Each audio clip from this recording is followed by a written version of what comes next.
Sahabatku mencoba masuk ke rumah tanggaku. Takkan ku biarkan suamiku tergoda olehnya. Aku dan Mas Ari saling mengenal sejak kami masih duduk di bangku kuliah.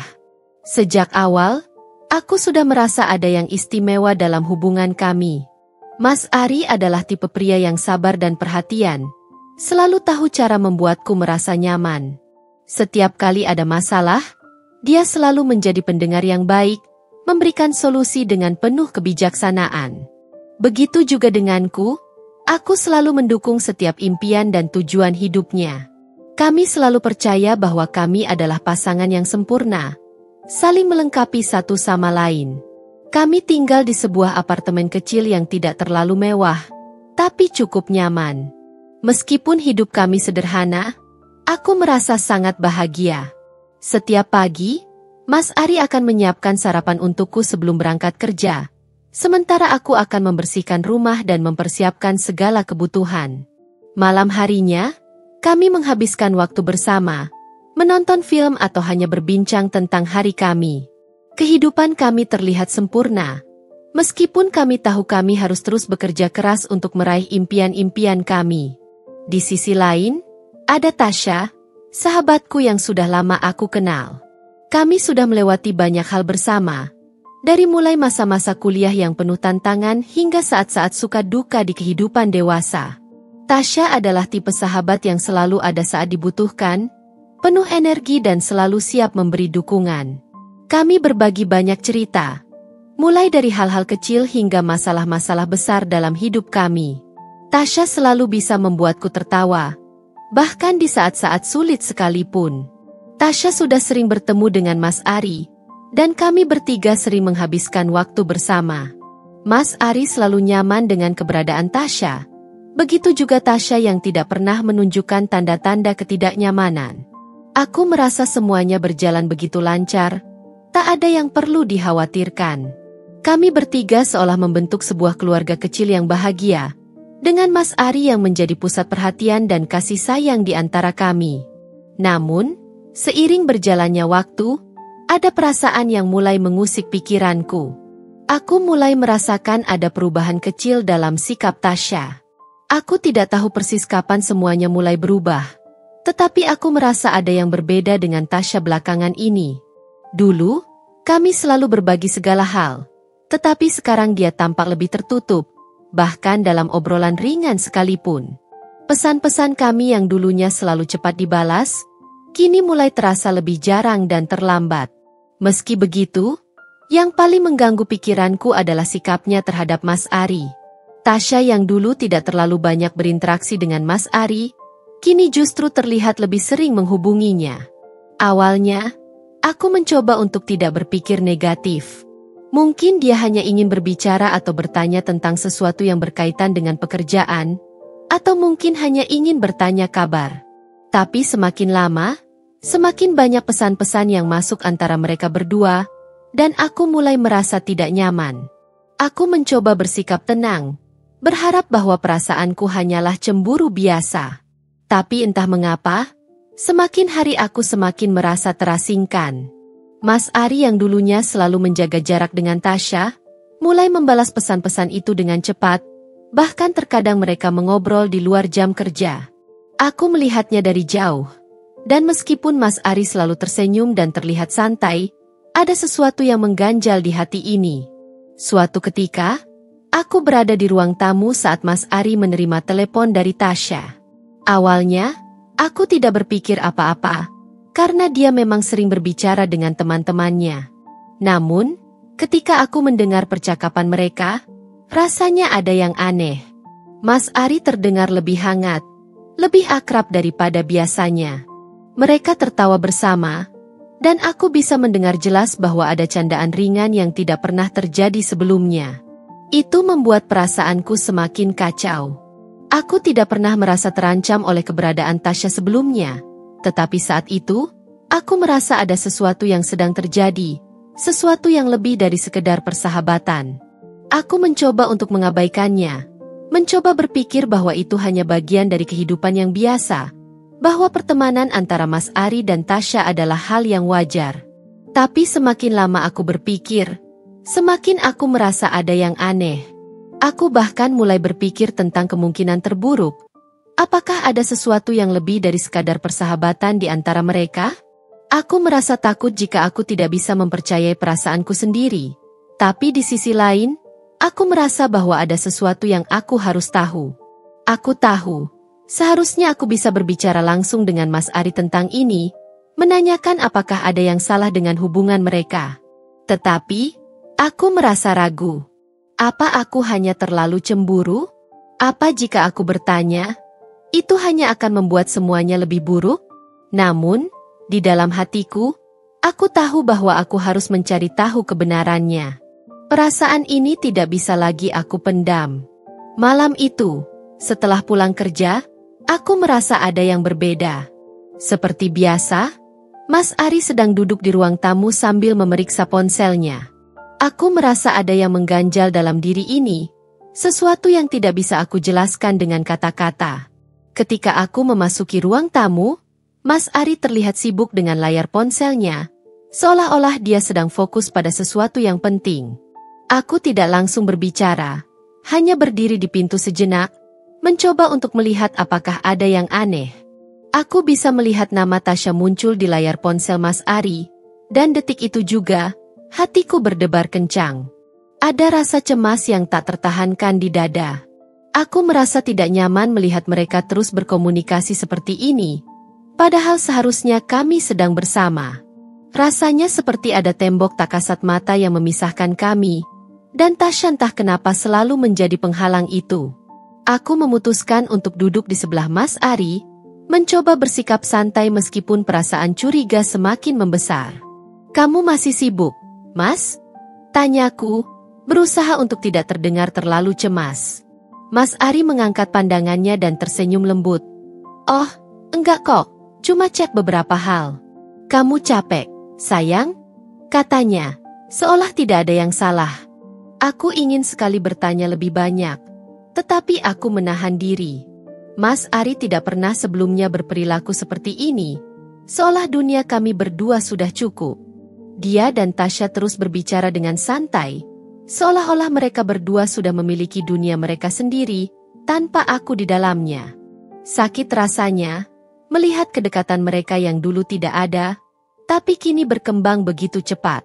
Beberapa kali aku mencoba berbicara dengan Mas Ari tentang Tasya, tetapi dia selalu beralasan bahwa itu hanya masalah biasa, sekadar obrolan teman.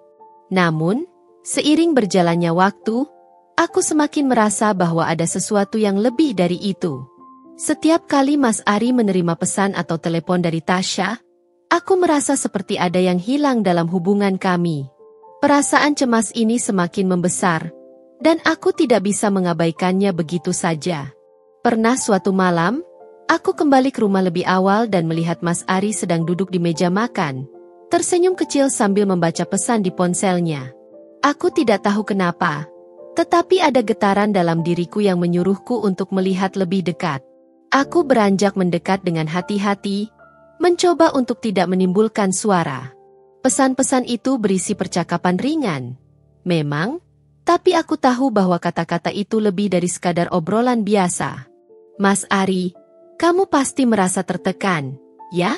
Kalau ada masalah, cerita saja sama aku," tulis Tasya. Aku merasa seperti disambar petir. Mas Ari membalas, "Aku baik-baik saja, kok. Terima kasih sudah perhatian." Aku bisa merasakan kehangatan dalam balasan Mas Ari, yang tidak pernah ia tunjukkan ketika berbicara denganku. Itu bukan hanya sekadar perhatian, itu lebih dari itu. Perasaan hatiku hancur saat itu juga. Aku berusaha tenang, menahan diri agar tidak meledak. Malam itu, aku memutuskan untuk tidur lebih awal, mencoba memberi waktu bagi diriku untuk berpikir jernih. Tetapi saat aku terbaring di tempat tidur, aku tidak bisa menenangkan pikiranku. Semua pertanyaan tentang hubungan mereka mulai menyeruak dalam pikiran. Apakah aku hanya cemburu? Ataukah perasaanku benar-benar mencerminkan kenyataan yang sedang terjadi? Aku merasa semakin terpojok oleh perasaan curiga yang tak bisa lagi aku sembunyikan. Jika aku terus mengabaikannya, Mungkin aku akan kehilangan semuanya. Tetapi jika aku menghadapinya, aku takut kebenaran itu akan menghancurkan segalanya. Aku bingung dan bimbang, terjebak di antara rasa cinta yang mendalam kepada Mas Ari dan ketakutanku terhadap apa yang mungkin akan aku temui. Hari itu aku merasa terombang-ambing, antara rasa takut dan rasa penasaran yang semakin memuncak. Pagi itu, aku merasa lebih cemas dari biasanya. Seperti ada sesuatu yang menggantung di atas kepalaku. Semua yang aku rasakan semakin menjadi-jadi, dan aku tahu bahwa aku tidak bisa lagi menutup mata terhadap perasaan ini. Di satu sisi, aku ingin percaya bahwa semua itu hanya imajinasi dan perasaan cemburu. Tetapi di sisi lain, ada suara dalam diriku yang terus mendesak untuk mengetahui apa yang sebenarnya terjadi. Ketika aku pulang kerja pada sore hari, aku mendapati Mas Ari sedang duduk di sofa. Seperti biasa, menikmati waktu santainya. Namun, ada sesuatu yang berbeda kali ini. Dia tidak melihat ke arahku saat aku masuk. Itu sedikit aneh. Mengingat kami biasanya saling menyapa begitu aku masuk rumah. Aku mencoba untuk tidak berpikir terlalu banyak, berusaha bersikap normal. Tetapi perasaan di dalam diriku semakin menggelora. Aku menatap ponsel Mas Ari yang terletak di meja samping sofa. Dalam sekejap, pandanganku tertuju pada layar ponsel yang menyala, menampilkan sebuah pesan dari Tasya. Aku tahu ini salah, tetapi entah kenapa aku merasa tidak bisa menahan diri. Perasaan penasaran itu mengalahkan segalanya. Dengan hati yang berdebar-debar, aku mendekat, mengamati pesan yang masuk. Aku harap kamu baik-baik saja, Mas Ari. Jangan terlalu keras bekerja. Aku khawatir kalau kamu terus-terusan begini, tulis Tasya dalam pesan itu. Aku bisa merasakan denyut jantungku berdetak semakin kencang. Kata-katanya, cara dia berbicara, sangat berbeda dari sekadar pertemanan biasa. Ada kehangatan yang jelas terasa, lebih dari sekadar peduli teman biasa. Aku menggigit bibir, menahan air mata yang mulai mengalir begitu saja. Aku memegang ponsel itu dengan tangan yang gemetar. Setiap kata yang aku baca membuat rasa sakit semakin dalam. Rasanya seperti seluruh dunia runtuh di hadapanku. Aku merasa terhianati oleh Mas Ari, oleh Tasya, dan mungkin juga oleh diriku sendiri yang sudah lama menutup mata terhadap semua tanda-tanda yang ada. Seketika, aku merasa seperti kehilangan semuanya. Bagaimana bisa sahabatku sendiri, yang selama ini aku anggap sebagai orang yang selalu ada untukku, bisa melakukan ini? Dan Mas Ari, suamiku, kenapa dia membiarkan Tasya berbicara seperti itu? Tidakkah dia melihat betapa aku terluka? Mengapa dia membiarkan dirinya begitu akrab dengan Tasya? Bahkan sampai pada titik ini, air mataku semakin deras. Tetapi aku berusaha menahan isakan tangisku agar Mas Ari tidak melihat. Aku tahu aku harus menghadapi kenyataan ini, meskipun rasanya terlalu berat untuk diterima. Aku meletakkan ponsel itu kembali di meja dengan perasaan yang kacau. Tanpa berkata sepatah kata pun, aku pergi ke kamar dan menutup pintu dengan keras. Aku tidak ingin Mas Ari melihat bagaimana aku berantakan sekarang. Dalam keheningan kamar, aku duduk di ujung tempat tidur, mencoba untuk menenangkan diriku. Apa yang harus aku lakukan sekarang? Apakah aku harus langsung menghadapinya? Tapi, bagaimana jika aku salah? Bagaimana jika aku hanya terlalu cemburu? Namun, meskipun aku mencoba menenangkan diriku, hatiku tahu bahwa aku tidak bisa menunda lagi. Aku harus tahu apa yang terjadi antara mereka. Sementara itu, Mas Ari tetap berada di ruang tamu, tidak tahu apa yang baru saja aku temukan. Aku bisa merasakannya. Ada jarak yang semakin terasa di antara kami. Bahkan dalam keheningan, aku tahu kami berdua tidak lagi sama seperti sebelumnya. Perasaan ini, yang tiba-tiba hadir dalam hidupku, tak bisa lagi diabaikan. Aku harus mencari tahu kebenaran ini, meskipun itu berarti aku harus menghadapi kenyataan yang lebih buruk dari yang aku bayangkan. Keesokan harinya, aku terbangun dengan perasaan yang masih berat. Seolah-olah ada sesuatu yang tak terungkap yang mengganggu pikiranku. Aku merasa begitu hancur dan bingung.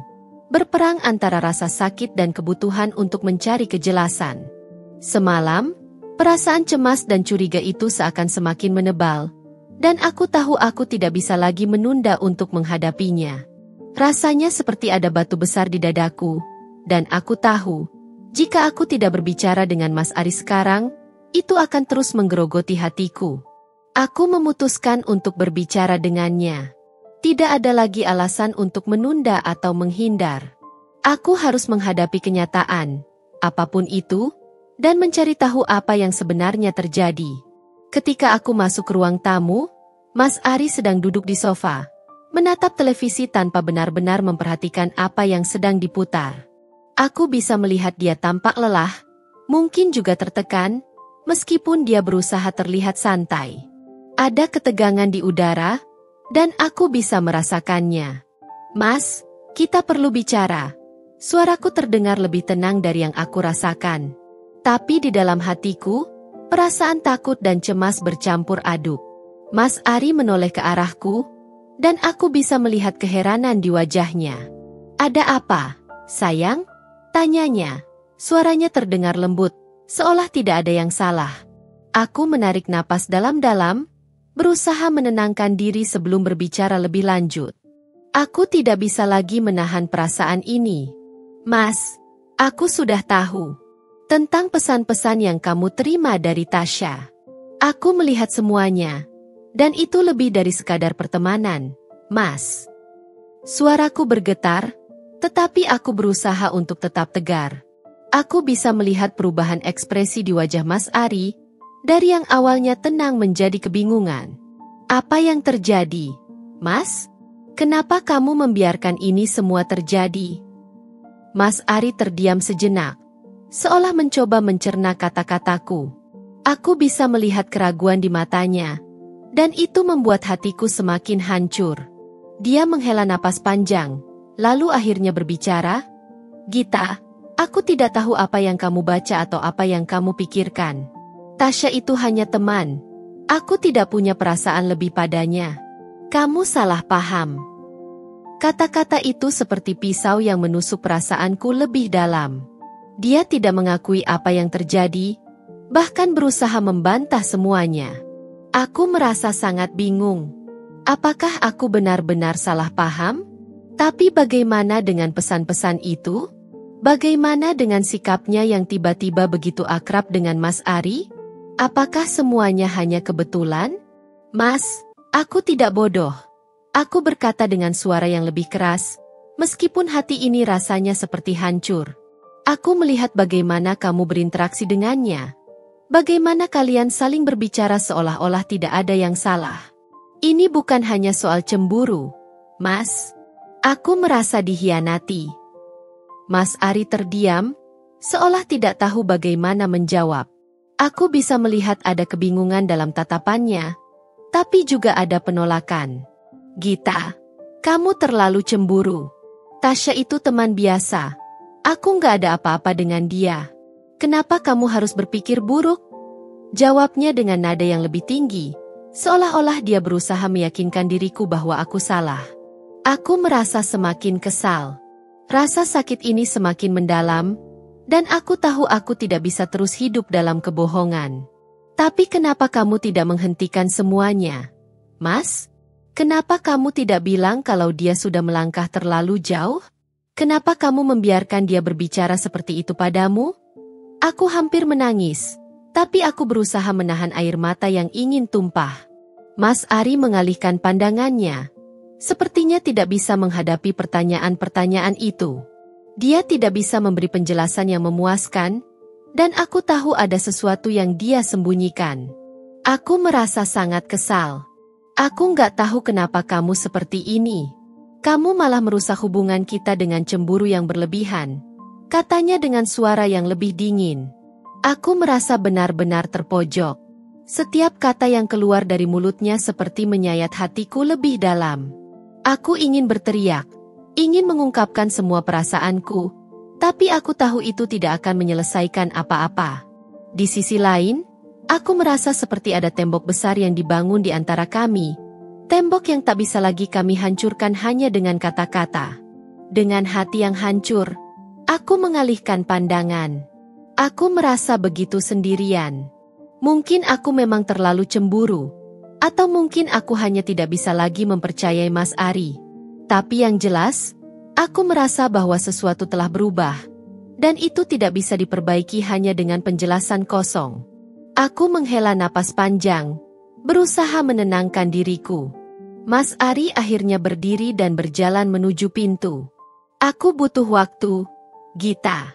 Aku nggak tahu harus ngomong apa lagi, katanya dengan nada lelah. Aku hanya bisa mengangguk, meskipun aku merasa seperti dihantam badai. Saat pintu tertutup di belakangnya, aku tetap berdiri di sana, terdiam, merasakan perasaan hancur yang semakin dalam. Aku tahu, setelah percakapan ini, tidak ada yang akan sama lagi.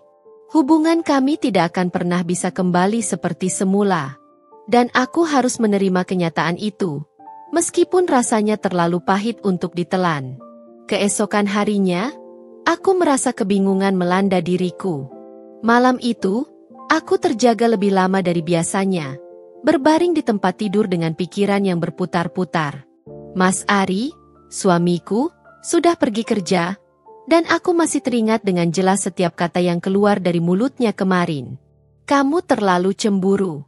Tasya itu hanya teman. Kata-kata itu berulang kali terngiang di telingaku, dan setiap kali aku mengingatnya, semakin terasa bahwa ada jarak yang tak terhingga antara kami. Aku merasa seperti aku sedang berbicara dengan seseorang yang tidak mengenal diriku.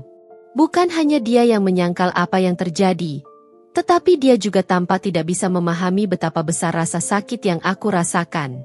Aku ingin percaya bahwa dia masih mencintaiku, tetapi sepertinya aku mulai kehilangan pegangan dalam hubungan ini. Setelah Mas Ari pergi bekerja, aku memutuskan untuk menulis di jurnalku, mencoba mengungkapkan semua perasaanku yang tak terkatakan. Aku menulis tentang betapa hancurnya hatiku, tentang betapa cemasnya aku terhadap hubungan kami, dan tentang betapa sakitnya melihat dia membela Tasya. Di satu sisi, aku tahu aku harus terus berjuang, tetapi di sisi lain, aku merasa seolah-olah aku sudah berada di ujung jalan. Mungkin aku sudah terlalu banyak berpikir, atau mungkin memang sudah saatnya aku menerima kenyataan bahwa tidak semua hubungan bisa bertahan. Malam itu, ketika Mas Ari kembali, aku duduk menunggu di ruang tamu dengan hati yang berat. Aku tahu kami harus bicara lagi, tetapi aku tidak yakin apa yang akan terjadi setelah itu. Begitu dia masuk rumah, dia hanya memberi salam singkat dan duduk di meja makan tanpa memandangku. Itu sudah cukup memberitahuku bahwa dia enggan membicarakan apa yang terjadi. Aku merasa semakin terpojok. Perasaan tidak nyaman itu semakin menguasai diriku. Aku tidak bisa lagi menunggu. Aku tahu aku harus berbicara lagi, meskipun aku sudah merasa sangat lelah dengan semua ini. Mas, kita harus bicara tentang kemarin, kataku pelan, mencoba untuk tetap tenang. Mas Ari mengangkat wajahnya dan menatapku sejenak, seolah mempertimbangkan apakah dia benar-benar ingin melanjutkan percakapan ini. Gita, aku sudah bilang kemarin, kan? Aku nggak tahu apa yang kamu baca, tapi aku nggak ada apa-apa dengan Tasya. Jawabnya. Suara mulai terdengar sedikit kesal. Kenapa kamu nggak percaya sama aku? Aku nggak pernah berbohong padamu.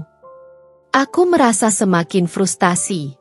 Mas Ari terus menepi setiap tuduhan yang aku ajukan. Aku bisa melihat jelas bahwa dia tidak mau menerima kenyataan. Atau mungkin lebih tepatnya, dia tidak mau mengakuinya. Mas, aku menemukan pesan-pesan itu, dan itu lebih dari sekadar pertemanan biasa. Kamu bilang gak ada apa-apa, tapi kenapa kamu gak bilang kalau itu sudah keterlaluan? Tanyaku. Suara mulai bergetar, meskipun aku berusaha menahan air mata.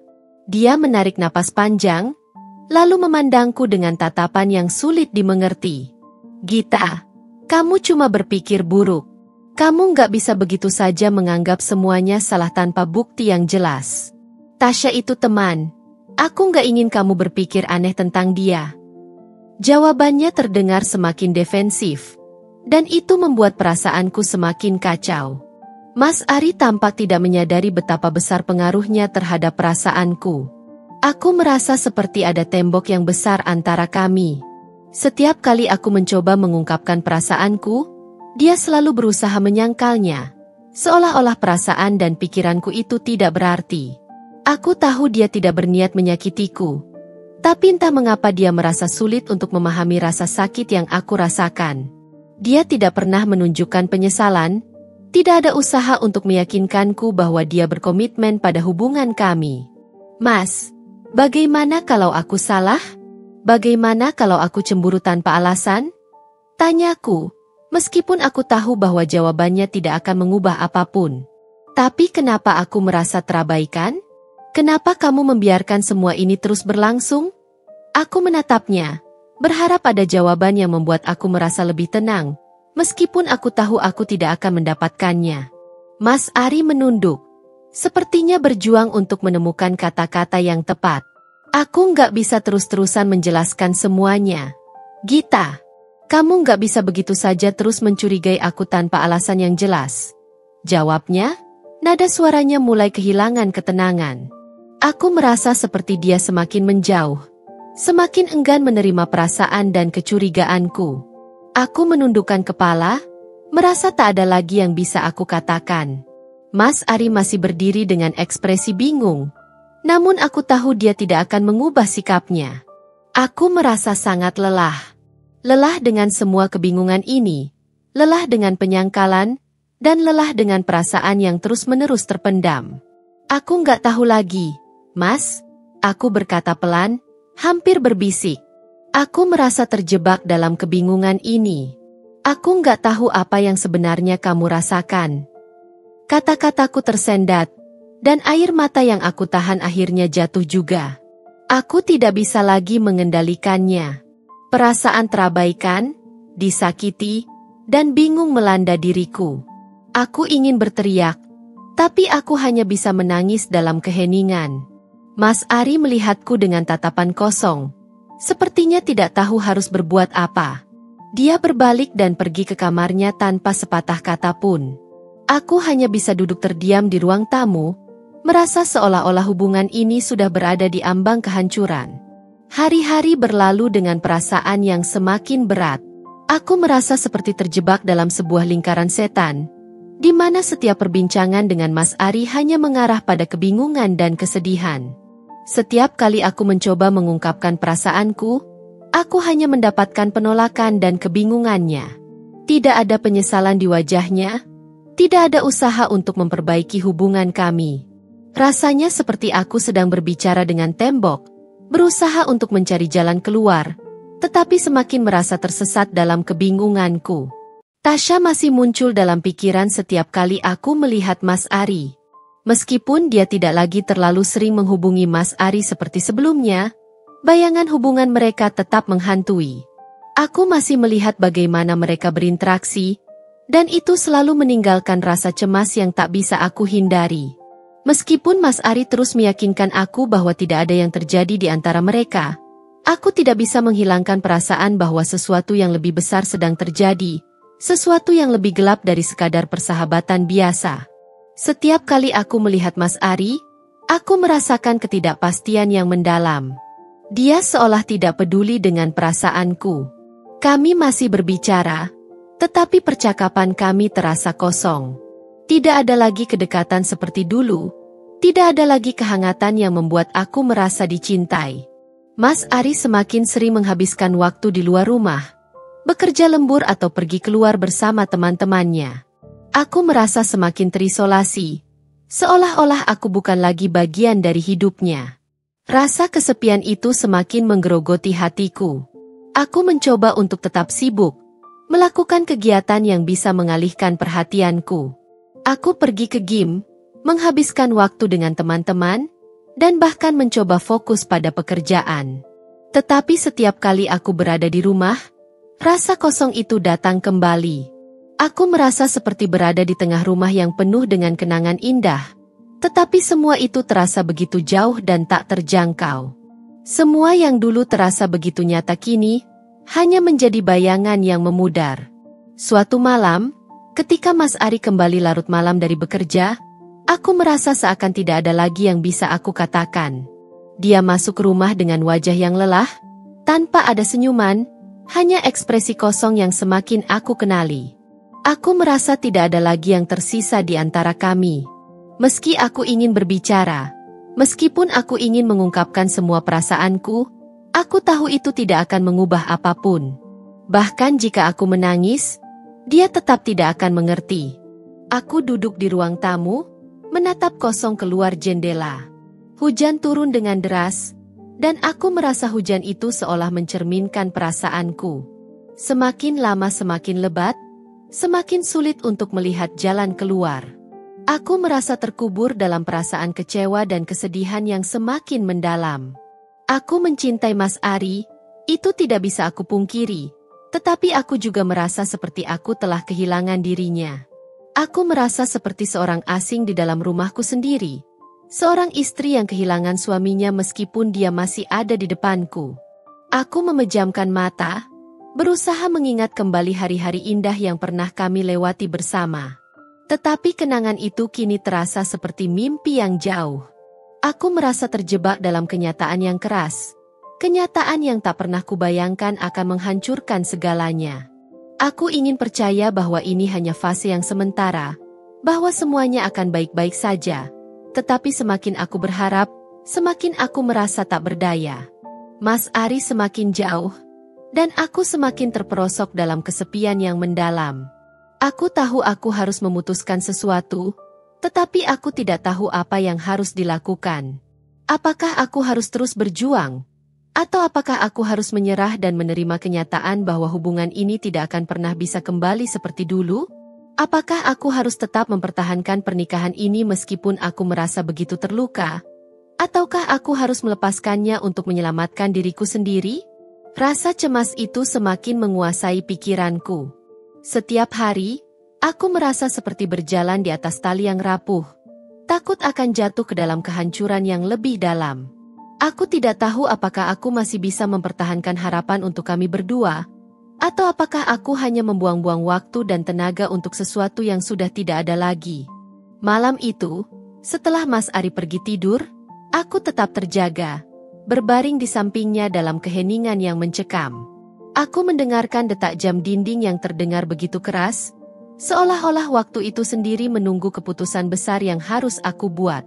Aku merasa sangat terisolasi, seperti berada di ruang yang penuh dengan suara-suara tanpa bentuk, dan aku tidak tahu bagaimana cara keluar. Aku tahu, suatu hari nanti aku harus membuat keputusan. Aku hanya berharap, saat itu datang, aku bisa memiliki kekuatan untuk memilih apa yang terbaik untuk diriku sendiri, tanpa terjebak dalam kebingungannya. Pagi itu, aku bangun dengan perasaan yang campur aduk. Tidurku terasa tidak nyenyak. Seolah setiap detik malam kemarin adalah siksaan bagi hati dan pikiranku. Masih terngiang dalam benakku percakapan kami semalam, percakapan yang semakin memupuskan harapan akan adanya kedamaian dalam rumah ini. Aku tahu aku tak bisa terus berlarut-larut dalam kebingunganku. Sudah saatnya aku mengungkapkan segalanya, meskipun itu bisa mengubah segalanya. Mas Ari duduk di sofa, memeriksa ponselnya, sementara aku berdiri di dekat meja makan, mencoba mengatur napas. Hati aku berdegup kencang. Aku tahu ini akan menjadi percakapan yang sulit. Tapi aku tidak bisa menunda lagi. Dengan langkah pasti, aku mendekatinya dan duduk di sampingnya. Aku menatapnya dalam-dalam, berusaha menemukan kekuatan di matanya. Dia melirikku sejenak, lalu kembali menatap layar ponselnya, seolah tak peduli. Mas, aku memulai dengan suara yang sedikit gemetar. Aku nggak bisa terus seperti ini. Aku harus jujur sama kamu tentang perasaanku. Mas Ari mengangguk pelan, tanpa berkata apa-apa. Aku bisa merasakan ketidakpedulian di balik sikapnya yang dingin. Aku menarik napas dalam-dalam, berusaha menenangkan diri. Ini adalah saat yang sangat berat. Tetapi aku tidak bisa mundur. Aku merasa dikhianati. Mas, setiap kali aku melihat kamu berbicara dengan Tasya, aku merasa seperti aku bukan lagi bagian dari hidupmu. Aku merasa terabaikan dan tidak dihargai. Dia menatapku, ekspresinya tetap datar. Tidak ada penyesalan, tidak ada kekhawatiran. Hanya kebingungan. Gita, apa sih? Kamu berlebihan banget. Jawabnya, masih dengan nada yang sama, seolah tak mengerti apa yang aku rasakan. Kenapa kamu gak bisa percaya kalau semuanya itu cuma masalah kecil? Aku merasa hatiku semakin berat. Semakin banyak air mata yang tertahan di mataku. Mas, aku bukan cemburu biasa. Ini bukan soal rasa tidak percaya. Ini soal perasaan yang aku rasa setiap kali kamu membela Tasya dan mengabaikan perasaanku. Ini soal rasa sakit yang aku pendam setiap kali kamu lebih memikirkan dia daripada aku. Apa kamu gak merasa itu salah? Kata-kataku menggantung di udara. Dan untuk pertama kalinya, aku melihat ekspresi Mas Ari mulai berubah. Wajahnya tampak mulai ragu. Meskipun dia berusaha menyembunyikannya. Gita, aku nggak tahu harus ngomong apa lagi. Katanya, suaranya mulai terdengar lelah. Kamu selalu merasa ada yang salah. Tapi aku nggak pernah ngelakuin apa-apa. Aku merasa tubuhku semakin lemah mendengar kata-kata itu. Tapi kenapa kamu nggak pernah berusaha melihat dari sisi aku? Kamu nggak pernah merasa kalau aku terluka? Kenapa aku harus selalu berjuang sendirian untuk hubungan kita? Kenapa kamu nggak bisa melihat betapa besar pengorbanan aku untuk mempertahankan kita? Mas Ari menunduk, berusaha mencerna setiap kata yang keluar dari mulutku. Aku bisa merasakan ketegangan di udara. Dan untuk pertama kalinya dalam waktu yang lama, aku mulai merasa sedikit harapan. Aku nggak mau kehilangan kamu, Gita, katanya pelan. Tapi aku nggak tahu bagaimana caranya supaya kamu percaya lagi. Aku menarik napas dalam-dalam, mencoba menahan air mata yang hampir jatuh. Mas, aku bukan hanya ingin percaya lagi. Aku ingin kita berdua sama-sama bekerja untuk hubungan ini. Aku ingin kita kembali menjadi pasangan yang saling mendukung, bukan hanya orang yang saling menghindar atau saling menyalahkan. Ada keheningan yang panjang setelah itu. Aku bisa merasakan beban yang kami bawa bersama-sama, beban yang mulai terasa sangat berat. Tapi aku tahu ini adalah langkah pertama yang harus kami ambil. Jika kami ingin memperbaiki semuanya, aku tidak bisa terus hidup dalam bayang-bayang kecurigaan dan rasa sakit yang tak kunjung reda. Akhirnya, Mas Ari memandangku dengan tatapan yang berbeda. Dia tampak lebih lembut. Aku akan berusaha, Gita. Aku janji, jawabnya, suara terdengar lebih penuh penyesalan. Aku nggak mau kehilangan kamu. Air mataku akhirnya jatuh, bukan karena aku merasa lega, tetapi karena aku merasa sedikit harapan muncul kembali. Kami masih jauh dari selesai, tetapi setidaknya, sekarang kami bisa mulai berbicara tentang perasaan kami dengan lebih jujur. Aku tahu masih banyak yang harus diperbaiki, dan perjalanan ini akan panjang dan penuh tantangan. Tetapi setidaknya kami tidak lagi terjebak dalam kebisuan dan penyangkalan. Makasih, Mas. Aku berkata dengan suara pelan. Aku harap kita bisa lebih kuat bersama. Aku nggak ingin kita berdua terus terjebak dalam kesedihan ini. Kami duduk dalam keheningan, tapi kali ini, keheningan itu terasa berbeda. Tidak ada lagi ketegangan yang menggantung di udara. Ada sedikit kelegaan yang datang, meskipun aku tahu itu baru permulaan. Kami masih harus berjuang, tetapi untuk pertama kalinya, aku merasa ada harapan yang bisa kembali tumbuh. Keesokan harinya, meskipun Mas Ari sudah mengungkapkan penyesalan dan berjanji untuk memperbaiki sikapnya, perasaan tidak tenang tetap mengganggu hatiku. Aku tahu itu bukan akhir dari masalah kami. Hanya permulaan dari perjalanan panjang yang penuh ketidakpastian. Tetapi harapanku kembali pudar ketika aku melihat sikap Mas Ari yang tampak berbeda. Seolah-olah meskipun dia mengatakan ingin memperbaiki semuanya, ada yang tidak jujur di dalam kata-katanya. Ada jarak yang semakin lebar antara kami, dan aku merasa semakin terasingkan. Aku berusaha menjalani hari-hari dengan sebaik mungkin, mencoba memberi ruang untuk perubahan. Meskipun jiwaku terus bertanya-tanya apakah ini benar-benar bisa diperbaiki. Hari itu, setelah makan malam, aku melihat ponsel Mas Ari tergeletak di meja, Dan aku tidak bisa mengelak dari dorongan untuk memeriksa isi pesan yang baru masuk. Sekali lagi, perasaan curiga itu datang begitu saja. Meskipun aku sudah berjanji pada diriku sendiri untuk tidak terlalu banyak menebak-nebak. Dengan hati yang berdebar, aku membuka pesan-pesan tersebut. Tidak lama kemudian, aku menemukan nama Tasya yang muncul di salah satu percakapan yang baru masuk. Aku membaca dengan cermat setiap kata yang tertulis, dan rasa kecewa itu kembali muncul. Mas Ari masih berbicara dengannya dengan cara yang akrab, seolah tidak ada yang berubah. Di salah satu pesan, Mas Ari menulis, "Aku tahu kamu khawatir, Tas, tapi aku akan baik-baik saja. Terima kasih sudah peduli." Melihat pesan itu, hatiku seperti dihancurkan lagi. Aku merasa dihina, seperti aku hanya dianggap sebagai istri yang tidak penting. Aku tahu Tasya masih berusaha mendekatinya, meskipun aku sudah jelas-jelas menolaknya. Aku merasa seperti satu-satunya orang yang tidak dimengerti dalam rumah ini. Semua upaya yang aku lakukan untuk menyelamatkan pernikahan ini tampaknya sia-sia. Aku menutup ponsel itu dengan tangan yang gemetar, merasakan perasaan marah yang mulai menguasai diri. Aku tidak bisa menahan lagi. Ini bukan sekadar masalah kepercayaan, ini adalah penghinaan yang tak bisa aku terima. Aku merasa seperti berada di persimpangan yang sulit. Di satu sisi, aku mencintai Mas Ari, tapi di sisi lain, aku merasa semakin terabaikan. Aku harus melawan perasaan ini. Aku tidak bisa membiarkan ini terus berlanjut.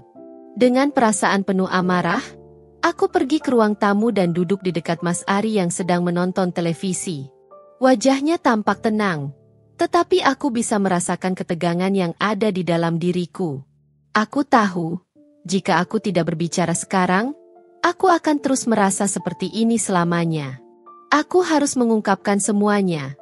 Meskipun aku takut reaksi Mas Ari akan semakin membuat semuanya semakin buruk.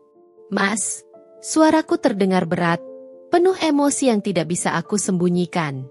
"Kenapa kamu masih menjaga komunikasi dengan Tasya seperti ini?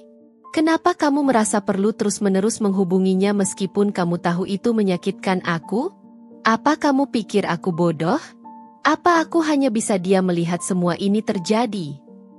Mas Ari tampak terkejut mendengar suaraku yang tegas dan penuh amarah. Dia menatapku sejenak, lalu menjawab dengan nada yang tampak lelah, "Gita, aku hanya memberi empati sedikit. Kenapa kamu gak bisa percaya kalau aku gak ada apa-apa dengan dia? Lagi pula aku sudah ngomong bukan. Kalau aku gak mau kehilangan kamu, itu gak cukup buat kamu tenang." Aku merasa semakin kesal mendengar kata-kata itu.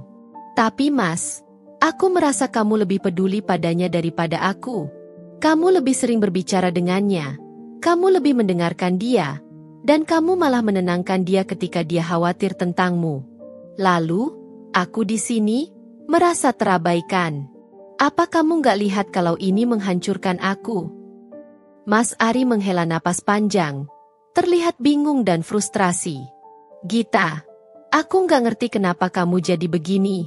Aku gak mau ada masalah di antara kita karena hal ini. Tasya itu temanmu juga loh." Aku merasa semakin terluka dengan jawaban itu. "Mas, itu bukan soal teman.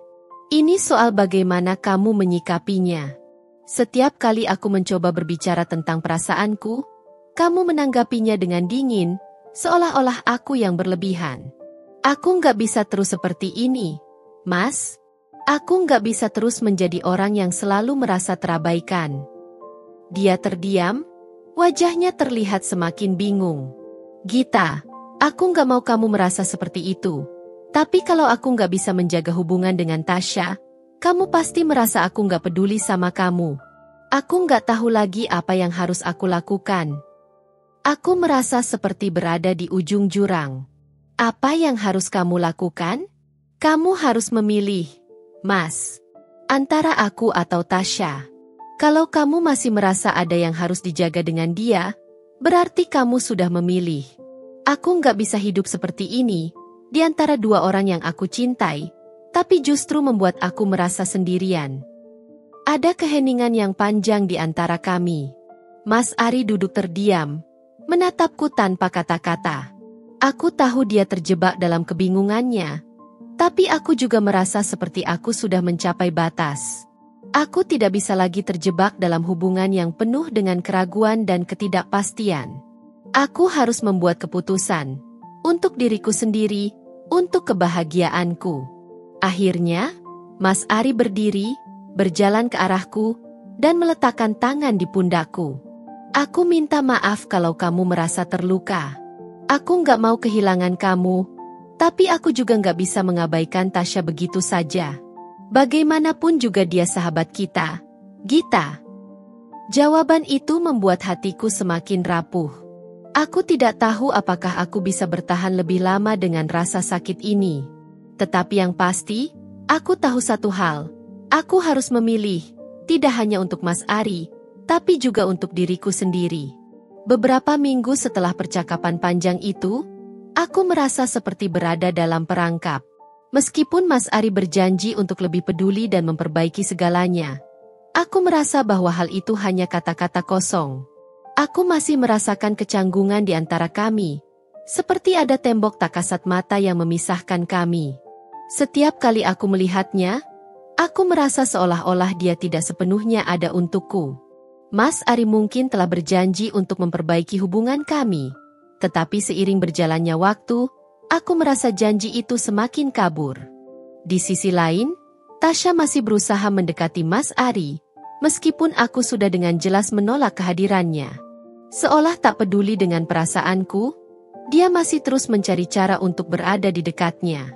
Setiap kali kami bertemu, entah itu saat makan malam bersama, atau saat acara keluarga, Tasya selalu mencoba untuk menyelinap masuk ke dalam percakapan kami berdua. Awalnya, Mas Ari tampak ragu, tetapi seiring berjalannya waktu, aku melihatnya mulai lebih banyak berbicara dengannya. Bahkan, terkadang aku merasa seperti aku hanyalah penonton dalam kehidupan mereka berdua. Hari itu, kami bertiga, aku, Mas Ari, dan Tasya, berkumpul di rumah karena ada acara makan malam bersama teman-teman lama kami. Aku sudah berusaha untuk tidak merasa cemas, untuk menikmati waktu bersama teman-teman. Namun, begitu Tasya datang, suasana di ruangan itu langsung berubah. Tasya menyapa Mas Ari dengan senyum yang terlalu manis, dan aku bisa melihat bagaimana Mas Ari langsung memberi perhatian lebih kepadanya, seolah-olah kami tidak pernah punya masalah sebelumnya. Aku menahan napas, mencoba untuk tidak terlihat cemas. Tasya duduk di samping Mas Ari, dan aku duduk di seberang mereka, merasa seperti orang asing dalam pertemuan itu. Setiap kali aku mencoba berbicara, Tasya selalu menyela, memberikan komentar atau tawa yang lebih berlebihan dari yang diperlukan. Aku mulai merasa tidak nyaman, merasa seolah-olah aku bukan bagian dari percakapan itu. Tasya terus menatap Mas Ari, mengarahkan segala perhatian padanya, seolah kami berdua tidak ada di sana. Aku merasa cemburu, tetapi lebih dari itu, aku merasa terhina. Rasanya seperti hubungan kami, yang seharusnya menjadi tempat di mana aku dan Mas Ari saling mendukung, kini telah dicuri oleh seseorang yang aku anggap sahabat. Aku berusaha untuk tidak menunjukkannya, tetapi hatiku semakin sesak. Sambil tersenyum, aku mencoba untuk ikut bergabung dalam percakapan. Namun setiap kali aku berbicara, Tasya selalu mencuri perhatian dengan ceritanya yang lebih besar dan lebih menonjol. Dia bercerita tentang pekerjaannya, tentang bagaimana dia baru saja melakukan perjalanan bisnis, dan tentang segala hal yang seolah ingin menunjukkan bahwa dia lebih sukses, lebih menarik, lebih penting. Semua itu semakin membuatku merasa kecil. Aku merasa seperti bayangan di belakang mereka, tidak lebih dari sekadar figur yang hadir tanpa arti. Mas Ari, yang tadinya lebih terbuka dan perhatian padaku, mulai terlihat kebingungan. Aku bisa melihat dari caranya merespons Tasya yang lebih santai dan tidak begitu serius, bahwa dia terjebak dalam situasi ini. Dia tidak tahu bagaimana harus bersikap, seolah terhimpit di antara dua dunia yang berbeda.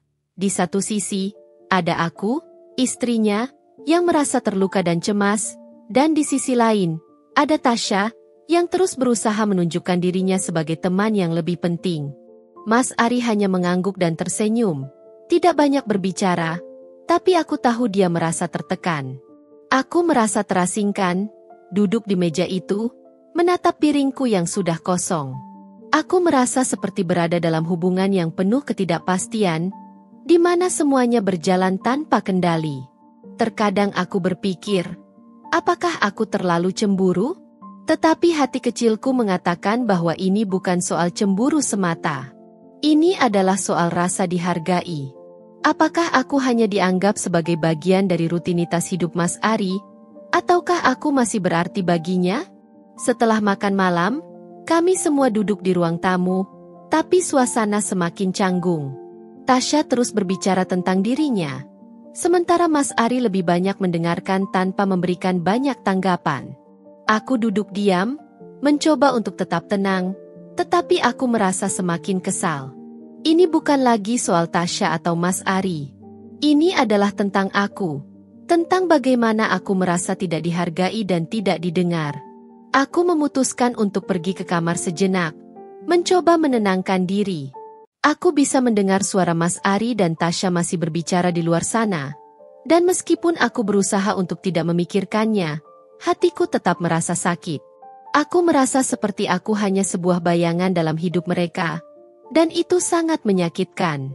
Aku tahu aku harus membuat keputusan. Tetapi aku tidak tahu apakah aku bisa terus melanjutkan hubungan ini jika rasa tidak dihargai ini terus berlanjut. Tak lama kemudian, Mas Ari datang ke kamarku. Wajahnya tampak cemas. "Gita, kenapa kamu pergi ke kamar?" Tanyanya dengan nada khawatir. "Kenapa kamu gak ikutan ngobrol?" Aku memandangnya dengan lelah. "Mas, aku gak tahu harus gimana lagi. Rasanya kayak aku gak ada di sini. Tasya terus mengelilingi kamu, dan aku cuma jadi orang ketiga yang gak penting." Jawabku dengan suara serak. Mas Ari tampak terkejut, dan aku bisa melihat penyesalan di matanya. "Gita, itu bukan yang aku maksudkan. Aku gak ingin kamu merasa seperti itu." "Lalu kenapa kamu gak melakukan apa-apa?" Jawabku dengan tegas. "Kenapa kamu biarkan dia terus mendekat? Kamu gak lihat kalau ini menyakitkan aku?" Dia terdiam sejenak, tampak berpikir keras. "Gita, maaf. Aku bingung harus bagaimana." Aku merasa semakin kecewa. "Aku juga bingung, Mas. Tapi kalau kita terus begini, aku nggak tahu apa yang akan terjadi." Mas Ari diam, seolah mencoba mencerna semua yang aku katakan. Aku tahu saat itu, kami berdua berada dalam titik yang sangat sulit. Tasya mungkin tidak akan pernah berhenti mencoba untuk mendapatkan perhatian Mas Ari, dan aku harus memutuskan apakah aku masih bisa bertahan di tengah semua ini. Ataukah saatnya aku melepaskan diri dari rasa sakit yang terus-menerus menghantui? Beberapa minggu berlalu, dan hidup terasa semakin canggung.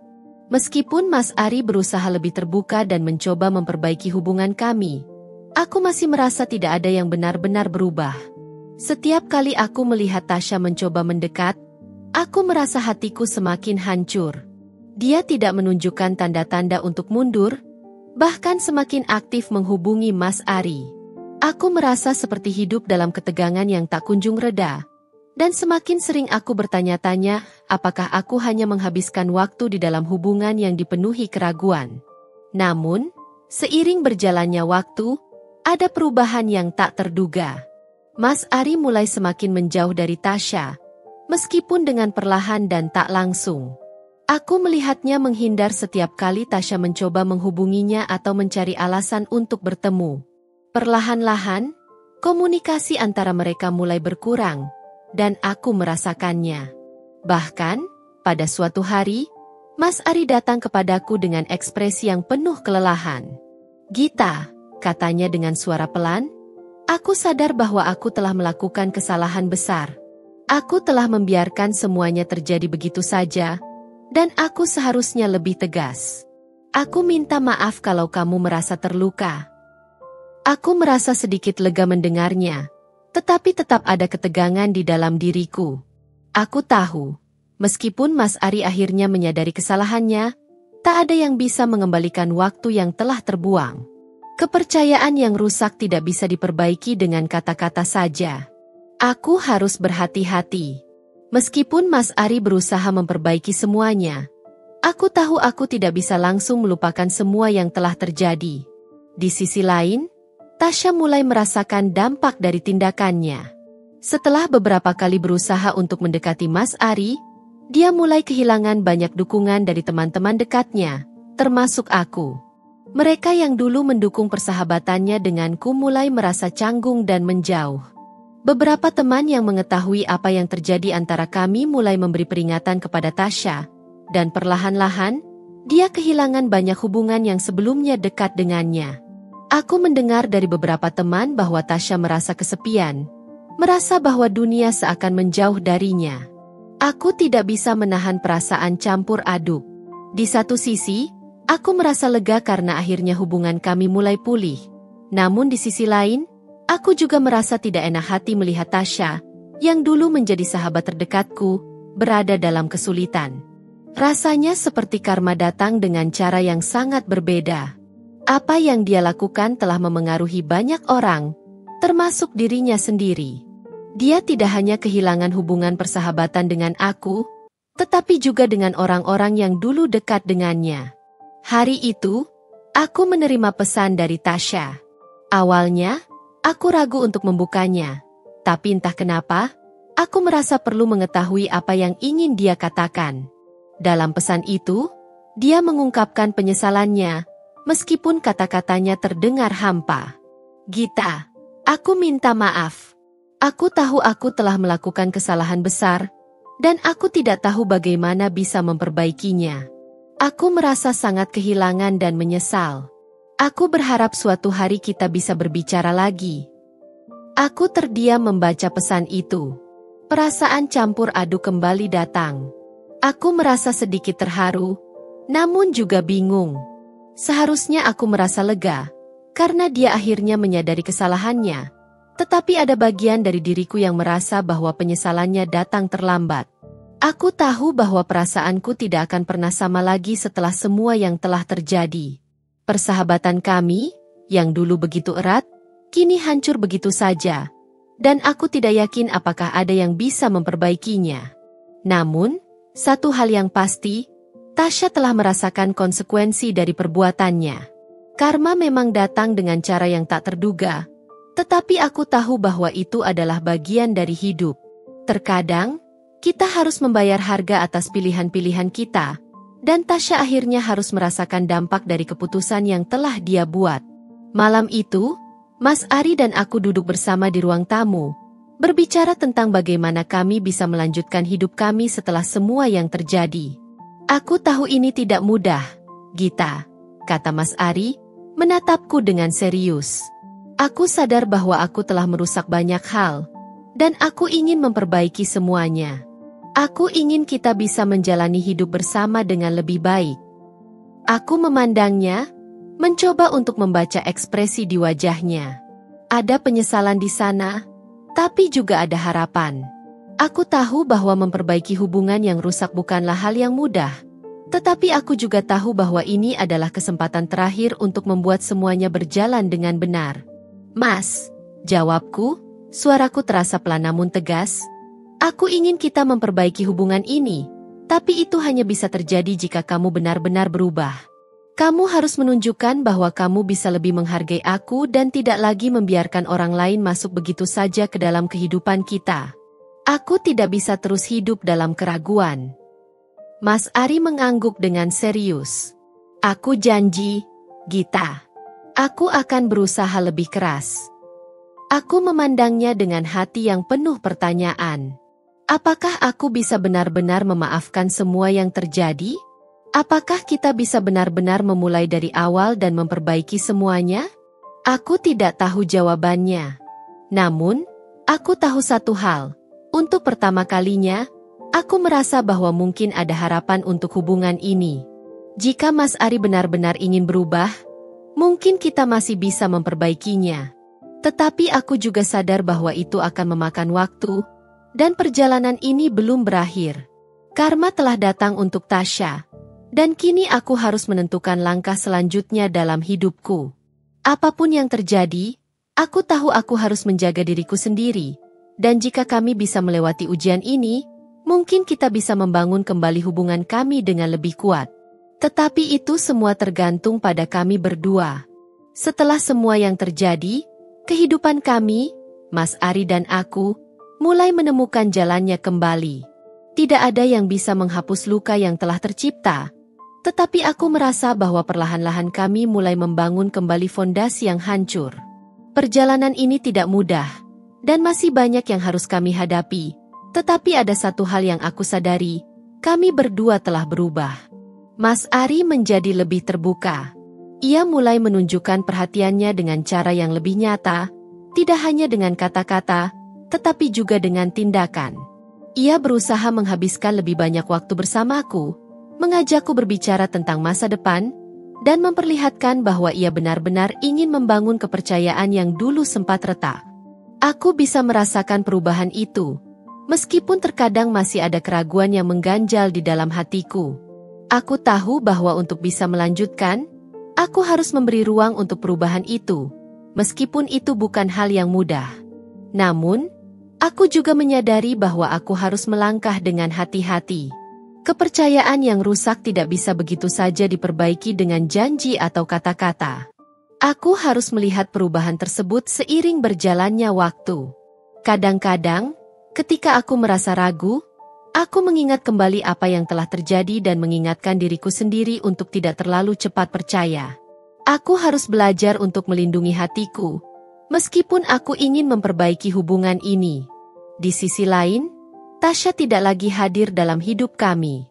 Setelah menyadari konsekuensi dari tindakannya, dia memilih untuk menghilang dari pertemanan kami.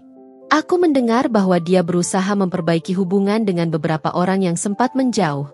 Tetapi aku tahu bahwa persahabatan kami tidak akan pernah bisa kembali seperti semula. Rasanya berat, karena aku telah kehilangan sahabat yang aku anggap seperti saudara.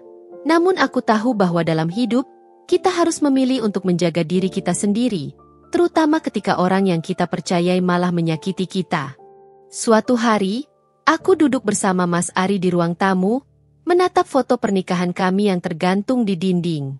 Foto itu, yang dulu penuh dengan kebahagiaan dan senyuman, kini menjadi saksi bisu dari perjalanan panjang yang telah kami lalui. Kami masih berdua, tetapi kami sudah berbeda. Kami telah melalui banyak hal. Dan meskipun kami merasa lebih dekat, ada kesadaran bahwa perjalanan kami belum selesai. Kami harus terus bekerja keras untuk menjaga hubungan ini tetap hidup, untuk terus berusaha saling mengerti, saling menghargai, dan saling mendukung. Mas Ari memandangku dengan lembut. Gita, aku tahu aku masih banyak kekurangan, tapi aku akan terus berusaha. Aku janji, aku tidak akan menyia-nyiakan kesempatan ini. Aku tersenyum tipis. Aku tahu, Mas. Aku juga ingin kita bisa lebih baik. Tapi ingat, ini bukan hanya tentang janji, ini tentang tindakan. Aku ingin melihat bahwa kamu bisa berubah, dan kita bisa membangun masa depan yang lebih baik bersama. Dia mengangguk, dan aku bisa melihat ada ketulusan dalam matanya. Aku tahu bahwa perjalanan kami masih panjang, dan aku tidak bisa mengharapkan segalanya berubah dalam semalam. Tetapi aku juga tahu bahwa jika kami berdua berusaha, kami bisa melewati segala rintangan yang ada di depan. Kami memutuskan untuk melakukan hal-hal kecil yang bisa memperkuat hubungan kami. Kami mulai meluangkan waktu untuk melakukan kegiatan bersama, pergi berlibur ke tempat-tempat baru, atau bahkan hanya sekadar duduk bersama menikmati secangkir kopi. Setiap momen yang kami habiskan bersama menjadi lebih berarti, lebih berharga. Kami belajar untuk saling menghargai, mengerti, dan memberi ruang untuk perubahan. Aku tahu bahwa kepercayaan yang telah terbangun kembali tidak akan sempurna. Akan ada masa-masa ketika keraguan datang menghantui, tetapi aku belajar untuk menghadapinya dengan lebih sabar. Aku juga belajar bahwa cinta tidak selalu datang dengan kemudahan. Terkadang ada luka yang harus disembuhkan, ada waktu yang harus diberikan untuk tumbuh. Dan meskipun tak ada jaminan bahwa kami akan selalu baik-baik saja, aku merasa bahwa kami memiliki kesempatan untuk membangun hidup yang lebih baik bersama-sama. Tasya, di sisi lain, Mungkin telah melanjutkan hidupnya dengan cara yang berbeda. Mungkin dia akan menemukan jalan baru. Atau mungkin dia akan terus terjebak dalam penyesalan. Aku tidak tahu pasti. Dan sejujurnya, aku tidak ingin tahu. Apa yang terjadi antara kami berdua sudah cukup jelas. Dan aku merasa bahwa aku tidak lagi perlu terperangkap dalam kisah masa lalu itu. Aku kini fokus pada diriku sendiri, pada Mas Ari, dan pada masa depan kami. Kami berdua masih berjuang untuk menjadi pasangan yang lebih baik, lebih kuat, dan lebih saling mendukung. Kami tahu bahwa perjalanan ini tidak akan mudah, tetapi kami siap untuk menghadapi segala tantangan yang akan datang. Hari-hari berlalu, dan meskipun tidak selalu sempurna, aku merasa bahwa hidup kami kini lebih bermakna. Kami sudah belajar banyak dari kesalahan yang telah dibuat, dan meskipun kami belum sepenuhnya pulih dari semua yang terjadi, kami berdua memiliki harapan yang lebih besar untuk masa depan. Kami tahu bahwa hidup terus berjalan, dan kami harus terus berjalan bersama, saling mendukung dan menjaga cinta yang ada di antara kami. Itulah yang akhirnya penting. Tidak peduli seberapa besar luka yang pernah ada, yang terpenting adalah bagaimana kita memilih untuk melanjutkan perjalanan ini bersama, dengan penuh pengertian dan penuh cinta.